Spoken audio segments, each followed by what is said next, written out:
What if I told you that Governor Ron DeSantis just dropped a redistricting bombshell that is about to hand Republicans 4 additional congressional seats in Florida, that the Supreme Court just overturned a lower court block on Texas's 5 new Republican seats in a crushing 6-3 ruling, and that when you add up all the new maps dropping across the country, the Democrats' path to taking the House in November is collapsing in real time. Stick around, because what happened next will blow your mind. The redistricting wars have entered a brand new phase, and the Democrats are in full panic mode. Because while they were busy celebrating their gerrymandering schemes in California and Virginia, Republicans were quietly preparing a counteroffensive that is about to erase every single seat the Democrats gained, and then some. Florida just moved. Texas just won at the Supreme Court. Ohio is about to drop its map. Mississippi is calling a special session. And when you tally up all the numbers from every state that is redrawing its congressional lines, the math is devastating for the Democrat Party. They thought they had built an insurmountable advantage heading into November. They thought their California referendum and their Virginia scheme had given them enough padding to take back the House. They were wrong. And the numbers we are about to walk through prove it beyond any possible debate. If you believe that fair redistricting means maps that actually reflect how the people of a state vote, and that decades of Democrat racial gerrymandering deserve to be torn apart, smash that like button right now. Every click helps us spread the word that the Republican counteroffensive is underway and the Democrats' House majority dreams are dying one map at a time. Because by the end of this video, you will understand exactly what DeSantis just did in Florida and why it is a masterclass in political strategy, what the Supreme Court ruling on Texas means, and why it is a legal catastrophe for the Democrats, how the numbers stack up across every state when you factor in all the new maps, why the Virginia gerrymander is hanging by a thread before the Virginia Supreme Court, what the Voting Rights Act case could mean if the Supreme Court strikes down Section 2, and why Republicans are in a far stronger position for the midterms than anyone in the mainstream media is willing to admit. Now let me start with Florida, because what Ron DeSantis just did is one of the most consequential political moves of the entire midterm cycle. And it happened with almost no fanfare. Governor DeSantis just unveiled a brand new congressional redistricting map for the state of Florida. At his request, Florida state legislators are set to convene in a special session in Tallahassee specifically to redraw the state's 28 congressional districts. And if the Republican majority state House and Senate approve this redraw, which they will because Republicans hold supermajorities in both chambers, the GOP will pick up an additional 4 seats. 4. The Democrats are going from 8 congressional seats in Florida down to 4. Out of 28 total districts in the state, Democrats will hold 4. 4 out of 28. That is a 14% share of the congressional delegation in a state where Democrats still hold a meaningful chunk of the population. But the voter registration advantage tells the real story. Republicans now hold a 1.5 million voter registration advantage in Florida. 1.5 million. And DeSantis is making sure that the congressional map reflects the political reality of the state. When these new maps take effect, Florida's congressional delegation will go from 20 Republicans and 8 Democrats to 24 Republicans and 4 Democrats, 24 to 4. That is a ratio so lopsided that it fundamentally changes the arithmetic of the entire House of Representatives. And here is what makes DeSantis so effective at this. He has done it before. Back in 2022, his first redistricting maneuver helped Republicans secure a 20-8 edge in Florida by flipping 4 seats.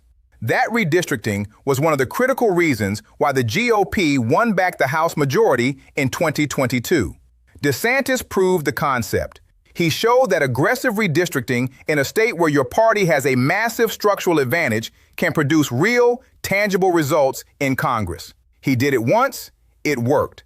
And now he is doing it again. The Democrats spent millions trying to stop it. They filed lawsuits. They screamed about gerrymandering. They ran to every friendly court they could find. And none of it worked. Because when your party holds a 1.5 million voter registration advantage in a state, and you have supermajorities in both legislative chambers and a governor who understands political warfare, the maps are going to reflect reality. Period. Now let me tell you about Texas. Because what just happened at the Supreme Court is equally devastating for the Democrats, and it happened on the same day. The Texas state legislature had already redistricted its congressional maps to add 5 new Republican seats. 5. This was not a controversial or legally questionable process. Texas gained seats through the census. The Republican legislature drew new districts, and the maps were ready to go. But the Democrats did what they always do. They ran to a lower court, found a sympathetic judge, and got the new maps blocked. They argued that the redistricting violated various legal provisions, and they managed to get an injunction that prevented the new maps from taking effect. Millions of dollars in legal fees, months of court proceedings, all designed to prevent Republican seats from materializing. And then the Supreme Court stepped in. In a 6-3 ruling, the conservative majority overturned the lower court's block. The Texas redistricting stands. 5 new solid red seats are officially on the board for the 2026 midterms. The 3 liberal justices, Kagan, Sotomayor, and Jackson, dissented. Of course they did. But it did not matter. The conservative majority held, and the legal principle that was established is enormously important. State legislatures have the authority to draw their congressional maps. Lower courts do not get to substitute their political preferences for the decisions of elected state legislators. That principle applies to Texas today, and it applies to every other red state that is about to redraw its maps. The Democrats spent millions of dollars trying to block this, millions, and they lost. The seats are locked in, the maps stand, and 5 new Republicans will be heading to Congress from the great state of Texas. Now let me add these numbers up, because when you combine Florida and Texas with what is happening in other states, the picture that emerges is one that should make every Democrat strategist physically ill. Before today, the Cook Political Report's most recent analysis showed Democrats favored to win roughly 217 seats in the House versus Republicans favored in about 202 seats, with 16 seats classified as toss-ups. Those numbers already accounted for the 5-seat Democrat pickup from California's referendum and the 4 seats Democrats gained from the Virginia gerrymandering scheme. They also included the 5 Texas Republican seats and the 1-seat pickups from Missouri and North Carolina. But here is what those numbers did not account for: the 4 new seats coming from Florida, and the 2 to 3 seats that are coming from Ohio, where Republicans are constitutionally required to redraw their map this year and have not yet dropped it. When you factor in 6 to 7 new GOP seats, 4 from Florida and 2 to 3 from Ohio, the math changes dramatically. Republicans go from 202 seats to 208 or 209. Democrats fall from 217 down to 212 or 213.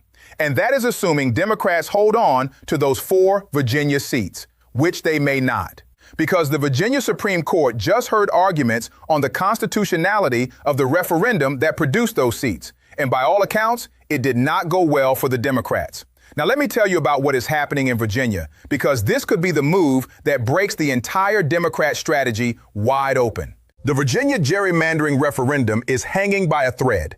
The Virginia Supreme Court just heard oral arguments for and against the constitutionality of the referendum that gave Democrats 4 additional seats, and the justices reportedly sounded very skeptical. Here is the core constitutional problem. Virginia's state constitution requires that in order to amend the Constitution, which this gerrymandering referendum most certainly does, the measure has to pass in 2 separate legislative sessions with an intervening election in between. 2 sessions, 1 election. That is the process. That is what the Constitution requires. The Democrats did not follow that process. They did not pass the measure in a legislative session before the statewide elections. They did not have an intervening election serve as a Democratic check on the process. They rammed the whole thing through a single legislative session and rushed it to the ballot before anyone could challenge it. They skipped the constitutionally mandated process because they knew that if they followed the rules, they would never get it done in time for the midterms. One judge has already blocked the certification of the referendum on exactly those grounds. The question now is whether the Virginia Supreme Court agrees. And based on the questions the justices were asking during oral arguments, the skepticism toward the Democrats' position was unmistakable. If the Virginia referendum gets struck down, that is a net gain of 4 seats for the Republicans. 4 seats that the Democrats were counting on suddenly vanish from their column and revert back. And if that happens, the math becomes a nightmare for the Democrats. Without Virginia, Democrats drop to approximately 209 seats. Republicans sit at approximately 208, essentially tied, with 16 toss-up seats still on the board. Think about what that means. The Democrats need the House majority. They need 218 seats. If they are sitting at 209, they need to win 9 of the 16 toss-up seats. Republicans need to win just 8 of 16 to hold the majority. In an environment where Republican fundraising is dominant, where the president's political machine is fully operational, where voter registration trends are surging in the GOP's direction in every battleground state, the toss-up seats are where this majority is going to be decided. And the Republicans have every structural advantage in fighting for those seats. Now, let me tell you about what could change absolutely everything, because there is a Supreme Court case pending that makes all of the numbers I just walked through look like a warm-up act. The Supreme Court is currently considering whether to strike down Section 2 of the Voting Rights Act. Section 2 is the provision that has been used for decades to force red states to draw guaranteed Democrat districts by deliberately manipulating the racial composition of those districts. The argument has been that majority-minority districts are required to ensure racial representation. The practical effect has been that deep red states have been forced to create safe Democrat seats that do not reflect the actual political preferences of the state's voters. Mississippi Governor Tate Reeves has already announced that he is calling a special legislative session to redistrict the state the moment the Supreme Court rules on Section 2.